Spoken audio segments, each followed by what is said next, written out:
Feminism की मशाल थामने वाली, अपने बौद्धिक क्षमता और पीएम मोदी पर किताब लिखकर पूरे देश में जाने जाने वाली मधु केशवर आज ऐसे मोड़ पे खड़ी है जहां उनके इरादों पर गंभीर सवाल उठ रहे हैं। उनकी हालिया बयानबाजी ने न केवल भाजपा समर्थकों बल्कि राजनीतिक विश्लेषकों को भी सोचने पर मजबूर कर दिया है।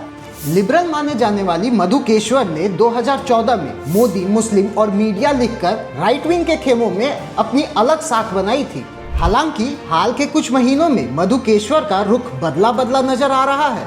लोगों का कहना है कि हैरानी हो रही है, मधु जी के हमले का स्तर अब वैचारिक नहीं बल्कि व्यक्तिगत और अमर्यादित हो चुका है। और मधु केशवर जी ने पीएम मोदी के निजी चरित्र और उनके कार्यशैली पर जो हमले किए हैं उसमें एक खास तरह का प्रोपेगेंडा पैटर्न नजर आ रहा है। हालिया समय में मधु केशवर जी पर कई गंभीर आरोप लगे हैं। पुरानी वीडियो को काट छाट कर पेश करना उनकी आदत बन चुकी है। यूपी और दिल्ली पुलिस उन पर शिकंजा कस चुकी है, लेकिन उससे कुछ बदला नहीं है। राजनीतिक गलियारों में तो ये भी चर्चा है कि जिस तरह हमारे पड़ोसी देशों में फेक न्यूज़ और फेक नैरेटिव फैलाकर सरकार गिरा दी गई थी, क्या उसी तरह की साजिश भारत में भी चल रही है? और क्या मधु केशवर जी का सोशल मीडिया पोस्ट उसी तरह की टूल किट का हिस्सा है?